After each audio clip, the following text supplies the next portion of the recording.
paylaş rəngi. Mən hala sərşaq soruyorum. Bu hər iki əlim 4 dənə barmaq hər iki dalında gəlir. Mən elə bunu zil tutacağım. Zil tutamda ısınlar gecəni içəri, canı vuruyorum. Mayı bulanda da nə verəcəm? Nə verəcəm? Xatır mayı bulanda.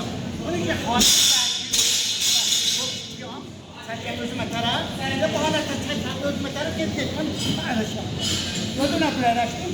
Buradan da zaten nəbətlərəcə qalxacağım sizə. Bu kıçıyla bu kolun nəzdikən cəm edəcəm sizə. Ki qalxacağım sizə.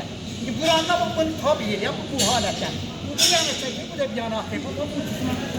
Uzun qaləm burada. Şimdi buradan çəkir, şiyən geçən əlim kolundan zərb edəcəm. Tam mübahidə. Tam müxalifdə də, min halətdə may çəkirəm. Burada da gene mən paylaşını verəcəm. Bayraslarda bayrasını getir. Payçakta da. Bayraslar için məsəl tuğalları. Pamuxariflər için buyurun asfalları. Burada zanı gelecek var. Bu konuyla həmin şey oradadır. Həmin alətdə bu kısım gelir bura, bu gidiyor bu tarafa. Burada buranda bak burada. Bu həmləri kesinler. Şimdi ağram buraya bak. Bak. Onun üstünü çağır, bu kısım gelir bura, bu kısım zanı buraya. Düz kısım tabanın dalında zanı buraya. Çəkəliyə qala, bax burada.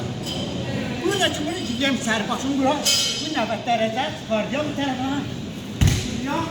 Gəlirəm bunu. Zərb edəm. Yəni, hangisindən